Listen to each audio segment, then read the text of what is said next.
Welcome to the Do Not Ignore Your Mortality podcast. I'm Greg Barnsdale, and today on this program we have Karine Diedrich with us, and she is the Director of Advanced Care Planning with the Canadian Hospice and Palliative Care Association. Welcome to the podcast today, Karine. Thank you. So happy to be here. Great. Well, it's great to have you. I know you've been very busy lately preparing for Advanced Care Planning Day coming up in April. Can you tell us about that? Yes, absolutely. So April 16th is National Advanced Care Planning Day across Canada, and we celebrate every year to try to raise awareness about the importance of advanced care planning and to help move people towards action. And so advanced care planning is a process of reflecting and communicating with the people that we love and that we care about our health and personal care wishes. So if ever we find ourselves in a situation where we can't speak for ourselves for whatever reason, those around us know, what's important to us, what matters to us, and they can use that information to make healthcare decisions that are aligned with what we would want. So it's really, it's really core to what we talk about a lot in healthcare, which is person-centered care. And so it's helping your voice to be there maybe when, it can't be there temporarily or has been interrupted unexpectedly. Yes. And that seems to be somewhat common in our world to a degree, I guess, isn't it, Karine? That sort of event happening. Well, it definitely shook us up about 3 years ago now, I guess, with COVID. I think that really brought it to the forefront that we don't know what's around the corner. And this Yes. is something, it's, at the end of the day, what we've seen is when it comes to advanced care planning, or ACP, as you might hear kind of just slip out of my mouth, people who participate in advanced care planning, they often talk about feeling less stress and providing them with a peace of mind. So as people learn about what it is, they might have questions, not quite sure where to get started. But I think really at the end of the day, if we can start to normalize advanced care planning, just like we normalize other elements of life planning. So whether that's financial planning, wedding planning, career planning, when we start, we aren't really quite sure where we're going. We're not 100% sure what questions to ask. We get advice, we have different conversations.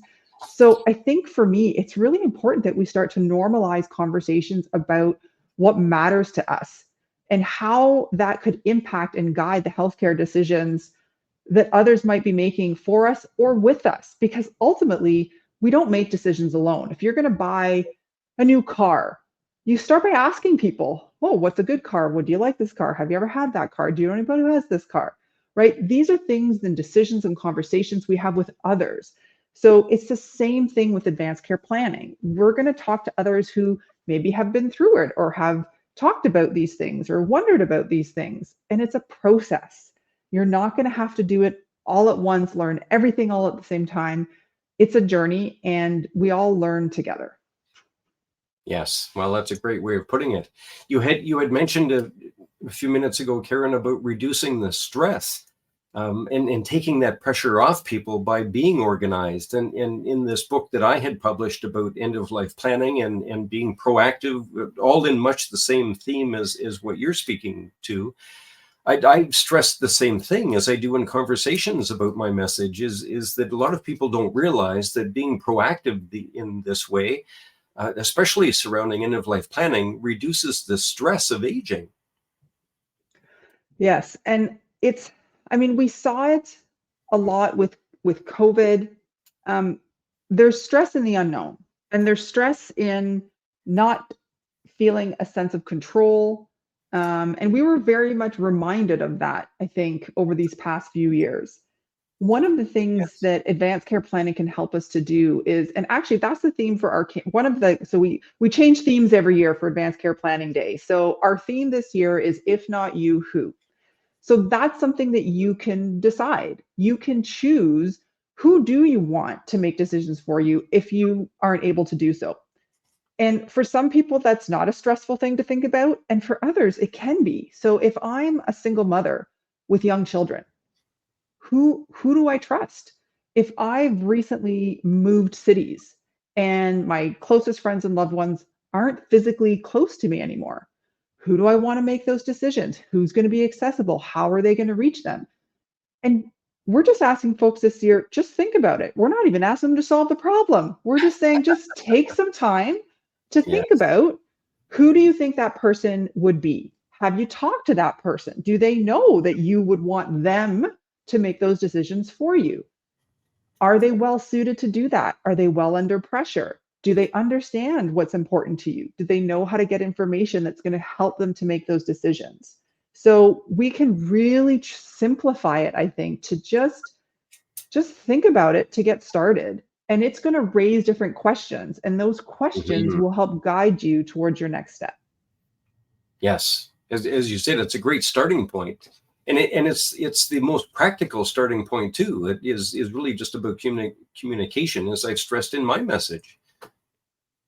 Yes, absolutely. If we write things down but we don't tell anyone where it is, or if we think about it and we never engage people in a conversation after we've had a chance to think about it, or maybe you're someone who processes by talking things out with people. Great. Why don't you think about it together? Think about it with others. Have you thought about this? Where did it go? Right. Or think about your health history. If you happen to know it, what's your health history? What's your parents' health history? What's your siblings' health history? All of these different questions, all of these reflections will raise questions, which is good, right? And what we're Mm. asking people to do is lean into some of these questions instead of turning away from them. You don't need to lean into all of them all at the same time. We're just asking you to lean in a little bit. And in fact, what we've seen, so at the Canadian Hospice Palliative Care Association, which is the organization that leads the Advanced Care Planning Canada project, we've done national polls for several years. And consistently, Canadians think that planning for your future health and personal care is important, like over 90%. However, we have about 1 in 5 that actually takes a step towards that. So we think it's a great idea, but we don't seem to engage.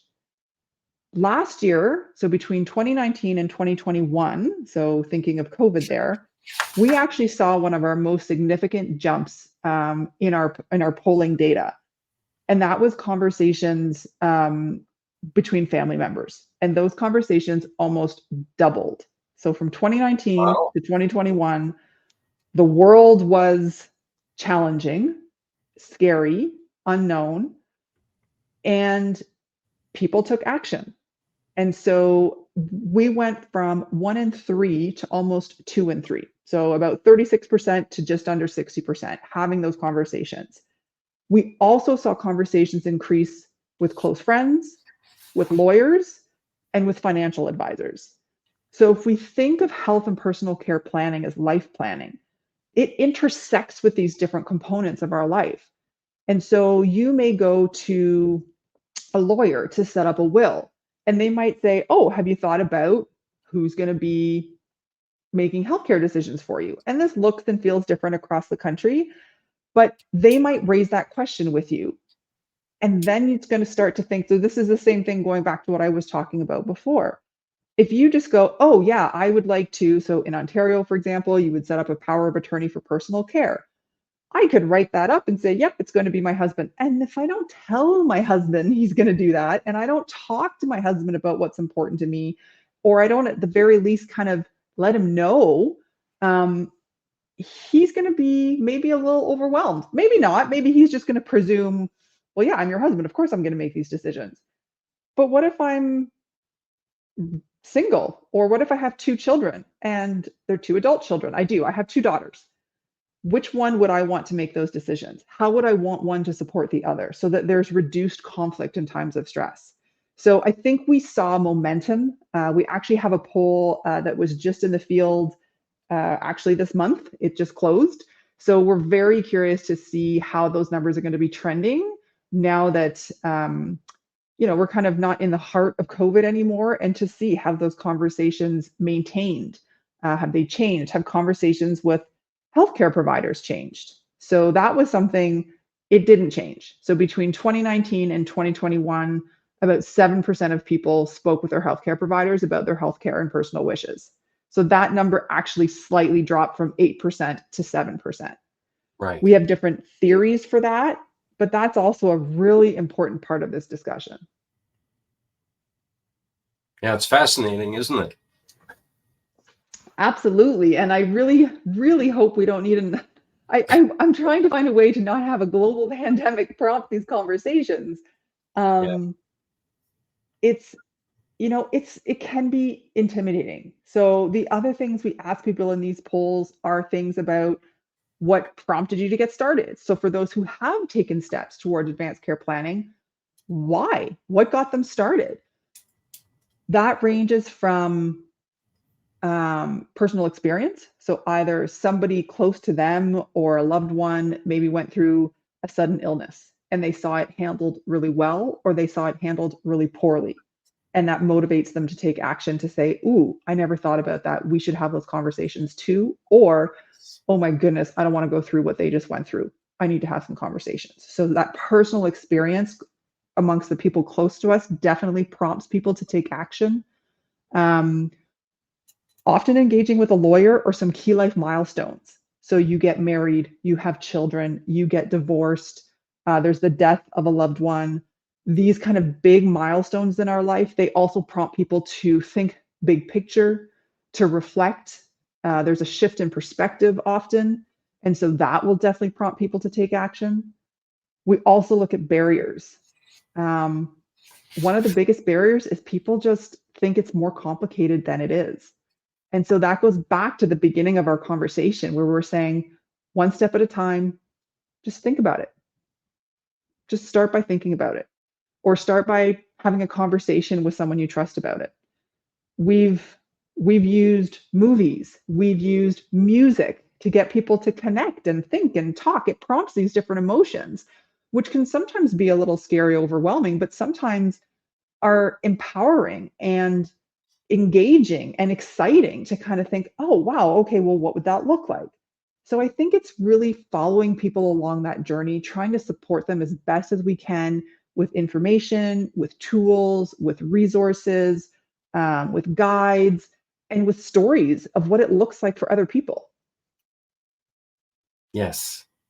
When you mentioned about the aspect of people having a significant event in their life, what I have seen most often is people having a death within their family or a close friend, and that prompting them to prearrange their funeral. You're absolutely right.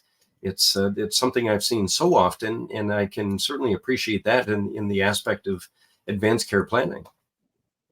Yeah, absolutely. And I mean, stories are so powerful. And often people ask us, well, what does it look like, right? It's kind of this nebulous concept, or you're not sure about it, or you kind of get it, but you're not sure how it applies to you.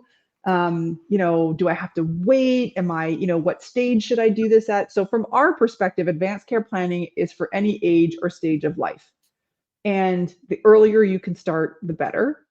We know practice makes perfect. So it might be a really awkward conversation the first time.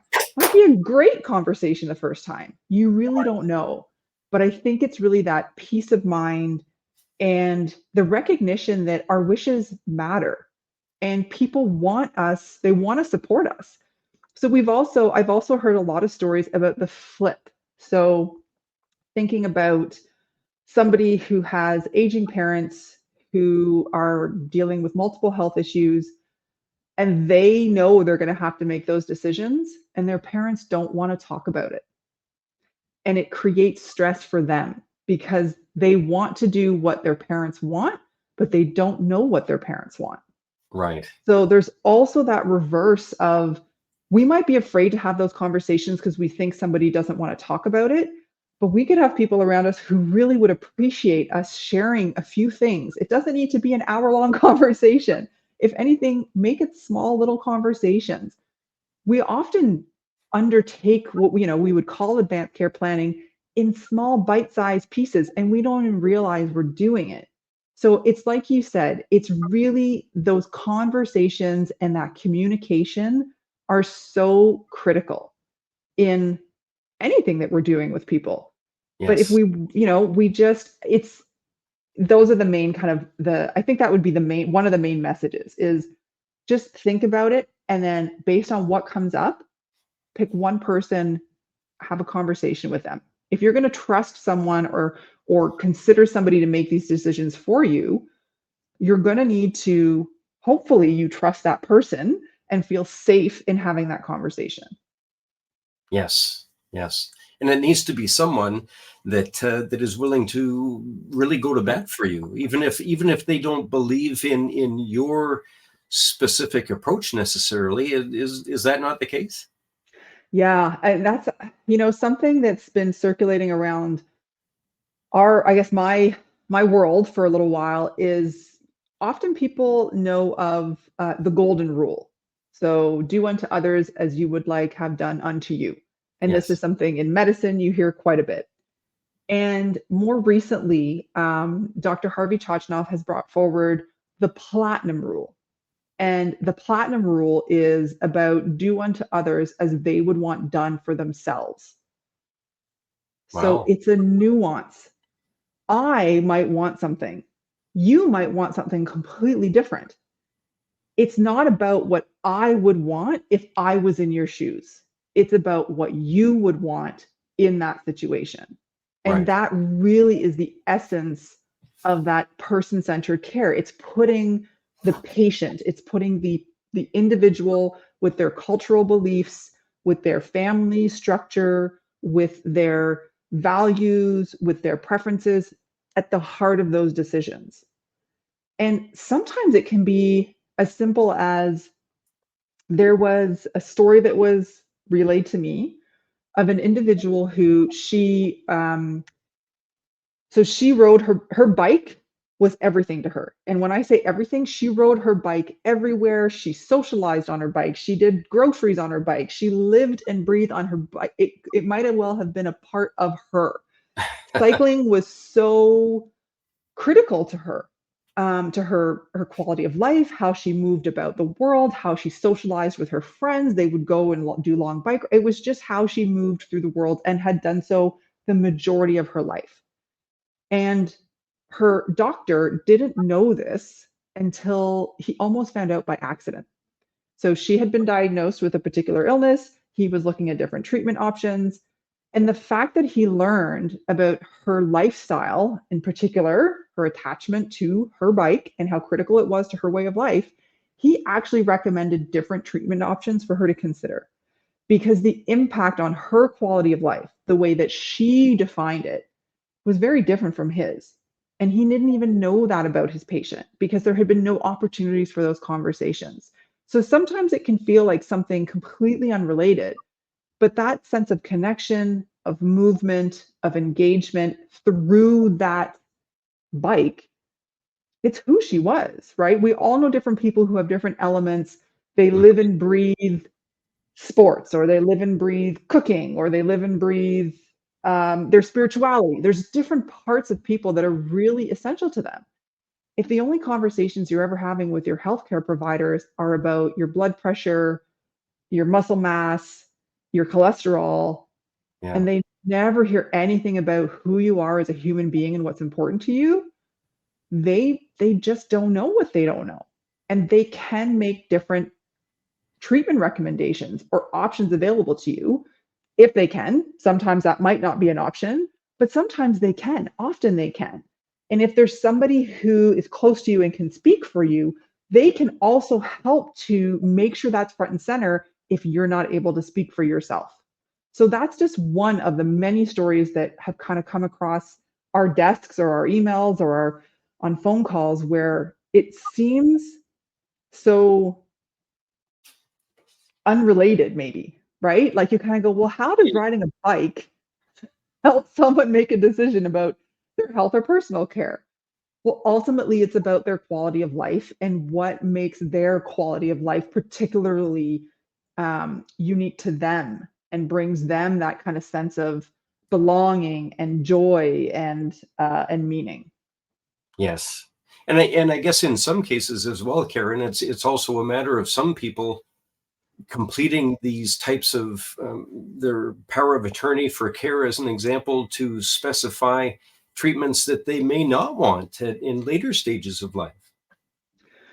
Absolutely. And I think, one of the things that has really shifted in advanced care planning has been that shift.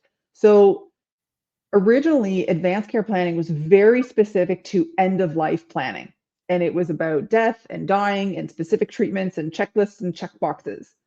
But so much changes over time. And so it's really leaned more towards those values, those wishes, those beliefs, what's important to you, and and the nuances of what that might mean, right? So that if you go, well, my food, because it's part of my culture, it's about my ability to participate in the rituals of what I believe in connects me to my higher being. That's going to impact a treatment decision. It's going to impact, right? There's different stories and examples of how someone not being able to participate in something they've participated in their entire life might sound so small and minuscule. That might not show up in a documentation. It's not going to be a checkbox for you to tick. It's going to be an element of the person that you can bring forward when there's decisions being made. It's questions you can ask when healthcare options are being provided to you. You say, okay, we can do this, or we can do this, or we can do this. Well, you can ask, well, how is it going to impact their ability in the future to participate in X, or undertake Y, or travel, or play with their grandchildren? I'm not sure, right? There's all of these different elements that really shine through and will make a big difference to people's quality of life ultimately, I think. Yes, and that's a perfect reason to give careful consideration as to who you want to basically to speak for you. Yeah, and so everywhere across the country, the law will say that's this person, then this person, then this person. It's a little bit different depending on your province or territory. And you could be totally fine with that person, and that's fine. And then you don't have to worry about it. You just have to see, oh, this says that this person is going, okay, perfect. That works for me, no problem. Now have a conversation with that person. For others, you're going to want someone very different. Maybe you're going to want your chosen family. Maybe you're going to want your friend. Maybe you're going to want your sibling. And in that case, you have the power to choose that. You have the ability to identify who you want to make those choices for you. And so that again is a sense of control and agency over yourself and your wishes and who you think is going to best represent you. Yes, yeah, having that control is vital, and we all want control over our lives, and quite often this difficult, kind of controversial and touchy subject is often overlooked, unfortunately.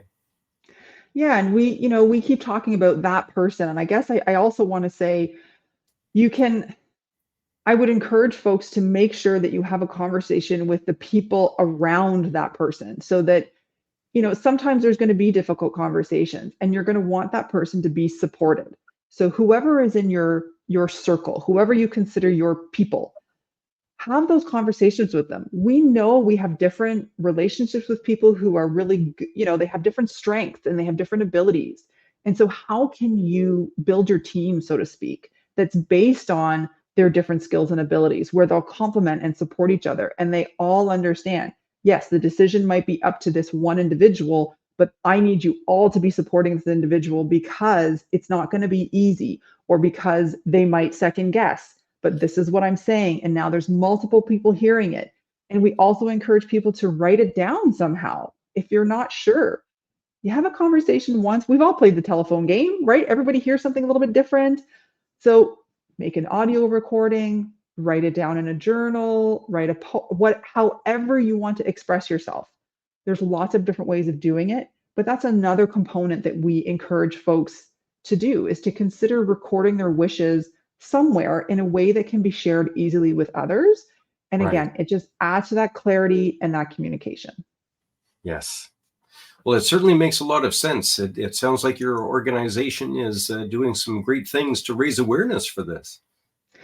We're really trying to, and we've got a wonderful website, advancedcareplanning.ca. And on that website, you can find information, tools, guides, links to resources in your respective province and territory. You can also find information about Advanced Care Planning Day on April 16th. So we have a free campaign kit if there's individuals or companies or organizations that want to get involved and share the message and engage in the campaign or tell folks about it. So there's lots of different things for folks to digest there. There's videos, there's, you can do a deep dive, or you can just go in and dip your toe and learn about, oh, what is this thing? I was listening to this podcast, there was this website, maybe I'll check it out. So please take a moment, advancedcareplanning.ca. There's a wealth of information there. You can reach out to us and we will be happy to direct you to where you can get more information. Great. Well, it's a fantastic message, Karine. I appreciate your time today. And thank you for all your hard work to make a positive difference in the lives of many other Canadians. Well, thank you for the chance to share that work with your audience today. All right. Thank you, Karine. Have a good day. You too.